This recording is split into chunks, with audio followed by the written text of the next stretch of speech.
In these trade and free agency rumors, we will start things off with Kawhi Leonard, of course, perhaps pushing for the LA Lakers. So, according to Stephen A. Smith, Kawhi is doing everything he possibly can to get the Spurs leadership to trade him to the LA Lakers. Smith said he doesn't care about the $200+ million Supermax contract.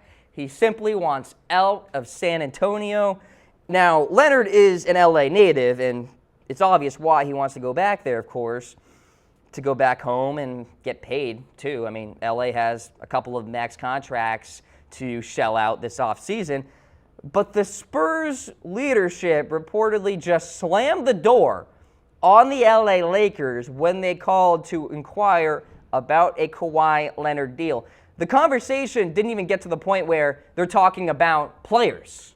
So, yeah, there's growing buzz out there that the Spurs have zero interest in trading Kawhi within the Western Conference. So, Kawhi may get his wish in one sense, being traded, but perhaps not to the city he wants. Now, if he does get traded to a team not named the LA Lakers or even the LA Clippers, he's not getting extended. I mean, I think that's a very real possibility where he just becomes a one-year rental, then he becomes a free agent, and then he goes and signs with the LA Lakers. Now, keep in mind, if LA brings in LeBron and Paul George this offseason, it's going to be harder for Kawhi to go to the Lakers when he enters free agency in 2019. In fact, it's going to be near impossible for him to do that just because of salary cap reasons. So, best team for Kawhi to play for? Hit me up in this reaction poll. Like for the Lakers, laughing face for the Boston Celtics, a heart for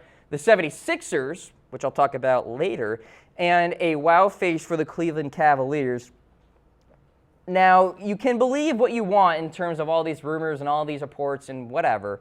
I am here to tell you that you should not rule out the potentiality for Kawhi Leonard to go to the Lakers this offseason. Now, if he doesn't go this offseason and LeBron and Paul George go in the coming months, I don't think Kawhi goes to the Lakers in 2019. I just don't see how it can fit. But it can work now. So if Paul George and LeBron go to the Lakers, okay, LeBron gets his max contract. All right, they're going to see LeBron on the right-hand side of your screen. Paul George will have to take a little less than the max that he can get. Somewhere around $28 million would work. Then you get Kawhi Leonard via a trade.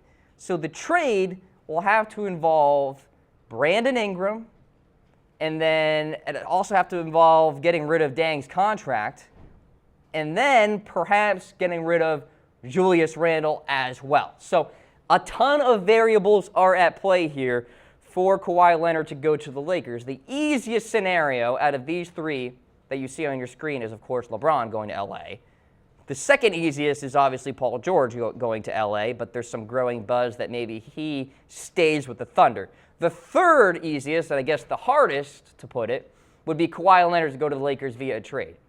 From financial standpoint, for the variables that the Lakers have to go through and dealing some of these players with Dang's contract and Julius Randle and Brandon Ingram, and from the perspective that the Spurs just don't want to trade within the Western Conference. And especially if the Spurs leadership hears about LeBron and Paul George going to the Lakers, they're not crazy enough to send Kawhi Leonard there too. I mean, honestly, the Spurs are probably at that point talking to Houston, talking to the Golden State Warriors, being like, it'd be crazy to send Kawhi to the Lakers, right? And all three of those teams probably on a phone call at once, conference call, being like, yeah, don't do that. So, I mean, I understand the logic in terms of not sending Kawhi to the Lakers, but you also got to keep this in mind, folks, and I'm telling you, you actually do have to ponder this. If the best offer comes from the LA Lakers, and I'm talking about the Boston Celtics, the 76ers, call with an offer, then the Lakers call with an offer, and that offer from LA is better than Philadelphia's and Boston's, you almost are forced to do the trade, especially if the offer is just bounds and bounds and bounds better than Boston's or Philadelphia's or some other team out there. So just to completely rule out the Western Conference, I think would be a little insane. Now, the percentage is small, 25, 30, 35%, somewhere around that range, but we're not ruling it out here on the Cam Rogers Show. Certainly not ruling out the 76ers. So there's growing belief that the draft night trade involving Mikal Bridges was for the Sixers to accumulate assets for a Kawhi Leonard trade. Now, the 76ers acquired Zaire Smith, good player, like him a lot, made us, Harris and I, scratch our heads a little bit when the trade went down because I thought Mikal Bridges would have been better, but I digress. And the Miami Heat's 2021 first-round pick. And as such, this could all be part of asset accumulation to put together a package for the San Antonio Spurs and a Kawhi Leonard deal. And look, if the Sixers made that trade on draft night in hopes of acquiring Kawhi Leonard, then I'm not scratching my head as much in terms of the 76ers giving away with Mikal Bridges, because Mikal Bridges is the better player to win now than Zaire Smith. It's just a fact. But if the 76ers are trying to maneuver their way to a package for the Spurs to essentially convince leadership to trade Kawhi to Philadelphia, then I understand. And considering the Spurs are reluctant to trade within the Western Conference, the 76ers make a lot of sense here, especially if they think they won't get LeBron James. So keep that in mind. If LeBron goes to the LA Lakers, then the 76ers, in a sense, are going to be like, all right, well, let's get the next best option here, potentially, in Kawhi Leonard, and let's just make a trade happen that way. So there's also the potentiality for LeBron and Paul George to go to the Lakers, and then Kawhi gets dealt to the 76ers, and I think everybody would be more happy with that. And when I say everybody, I mean like the general NBA fan out there that doesn't want to see all of the big-time All-Stars go to the Western Conference, talking about George and LeBron and Kawhi Leonard. Now, dark horse team, we have a comment coming in, Kawhi to the Miami Heat. Now, that would be interesting, and maybe that could be the pull to get LeBron James to the Miami Heat. The Heat are like long shots right now to land him in the latest Vegas odds. I want to say they're at plus 4,000 in the latest odds that came out a couple days ago, but if the Heat get Kawhi, well, that would be very interesting. And, of course, the Heat are in the Eastern Conference, so the Spurs don't have to worry about trading within the conference in that scenario. But I do think the 76ers and the Boston Celtics have a lot of assets to kind of dangle here for the San Antonio Spurs. So there is growing buzz out there that Philadelphia could land Kawhi. Now, Philadelphia has been known for its recruiting for LeBron James, so it would be kind of ironic for them to spend all that money in hopes of getting LeBron via the billboards and all that stuff, and then they end up with Kawhi. So we'll see what happens. Now, there is the report out there that the relationship between Kawhi and the Spurs is just straight up beyond repair. And so it's not a matter of if, but when Kawhi gets traded, according to USA Today, where this relationship is just so darn bad. And in which case Kawhi, of course, is likely to be dealt within the Eastern Conference to the likes of the 76ers, the Boston Celtics, or the Miami Heat, like one of the commenters said. But it's interesting that this report gives no chance at all that Kawhi returns to the San Antonio Spurs. And this echoes what I mentioned earlier about Stephen A. Smith saying the same thing, basically, that Kawhi just does not want to be in San Antonio. I don't care if you're the best coach in the NBA and Greg Popovich and his ability to recruit and bring players into the fold. Kawhi just wants to leave. And if he wants to go and his mind is set on leaving, then who's to say he's just not going to get traded next week, 2 weeks from now, 3 weeks from now? It's just going to happen at some point, at least according to this report here. So there was the recent news item that came out that Greg Popovich traveled to Southern California, met with Kawhi Leonard to really get down to the nitty-gritty in terms of, okay, what's the future between you and I and the San Antonio Spurs? My assumption is that Kawhi said, I want to leave. Probably said it a little nicer than that, but probably indicated that the era is over, in a sense. He wants to go for a change of scenery, back home to LA, for the Clippers or for the Lakers, more preferably for the Lakers. Now, George Russell in the comments section frequent watcher of the Cam Rogers Show here. Kawhi to the Knicks. That would be an upset special, but a dark horse nonetheless, the New York Knicks landing Kawhi Leonard. I won't rule it out, George, because the Knicks, of course, are in the Eastern Conference. They're heading in a direction that is at least positive. Kristaps coming back from injury. Hopefully he'll be all good. And then that drafting of Kevin Knox wasn't too bad either, so the team's forming a little bit. I will say this, George. I don't think LeBron goes to the Knicks. I just don't see it at all. So kind of a philosophical question here for you guys. Why do you think Kawhi wants out of San Antonio? Teammates? Coaching staff? The city itself? A blend of the three? Maybe something I didn't mention there?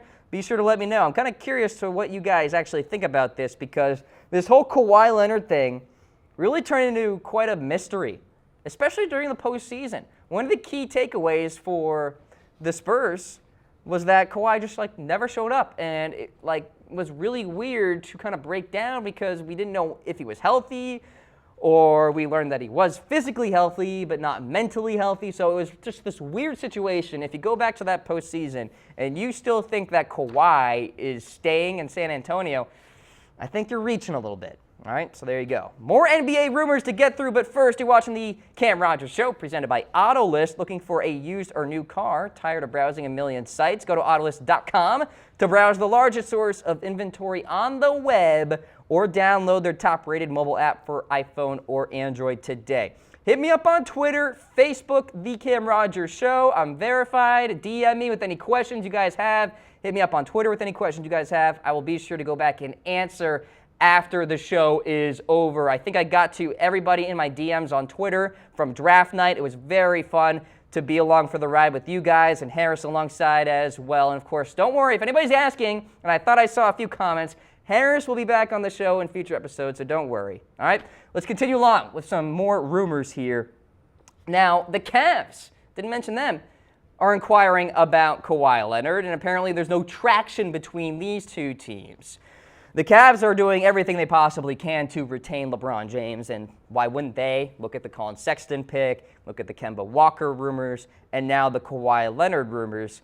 The problem is that the Cavs just don't have the assets that the likes of the Celtics and the 76ers have. The Celtics could build a trade around any one of Jaylen Brown and Kyrie if they want, Gordon Hayward combined with Terry Rozier, and a treasure trove of future picks.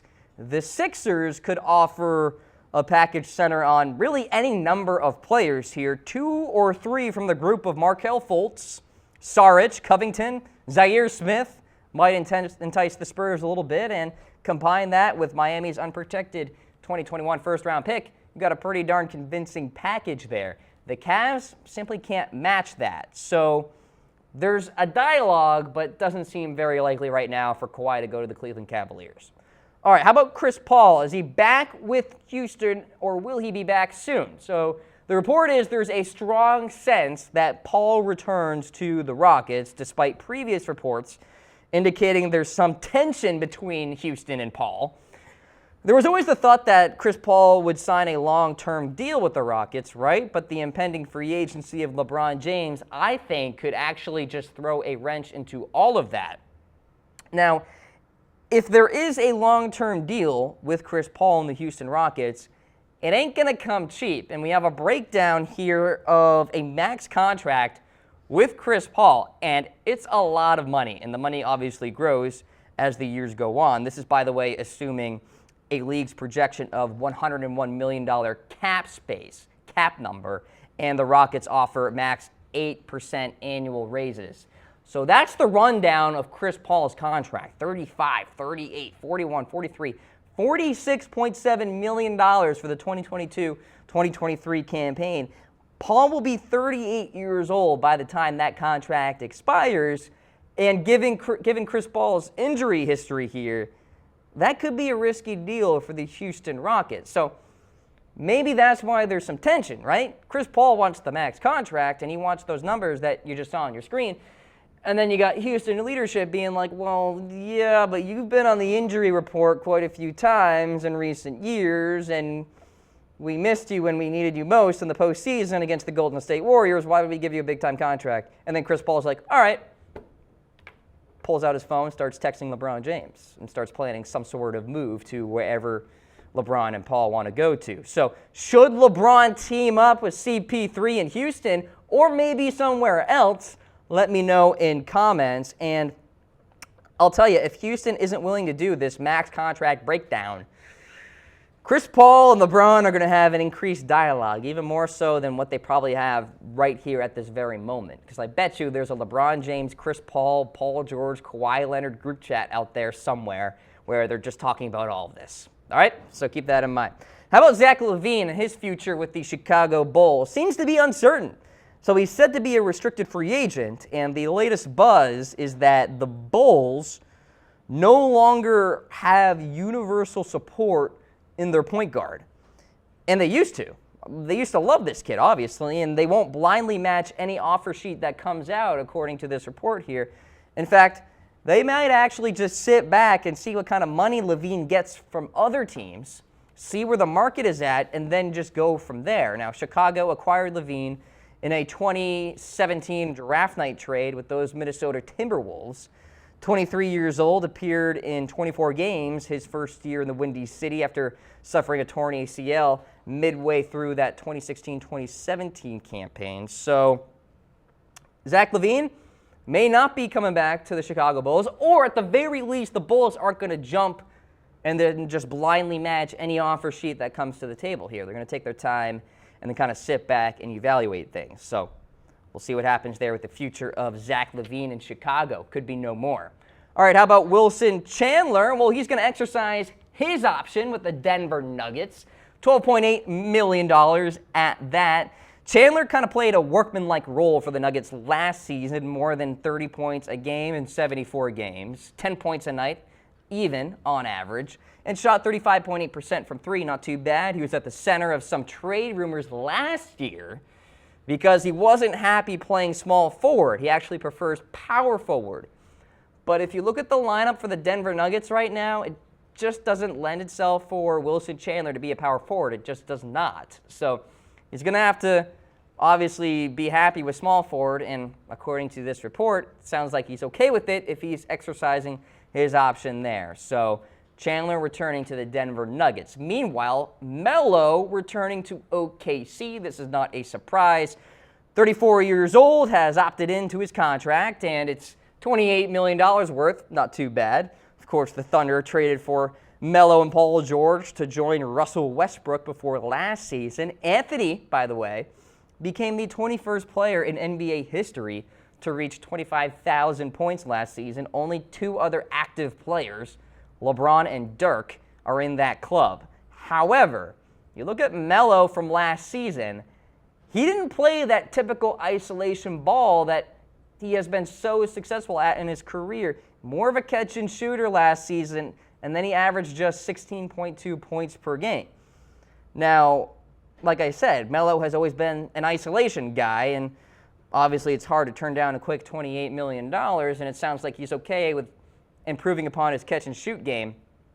But Melo, you're not going to see big-time stat lines from this guy anymore. I mean, you just look at the age, and that's just kind of where he's headed in terms of his direction of his career. But that's okay. He doesn't need to do that, right? When you have the likes of Westbrook and potentially Paul George yet again, Melo doesn't have to be the guy on the ball if he wants, and being that isolation guy and putting up 25, 30, 35 points a game. He just doesn't.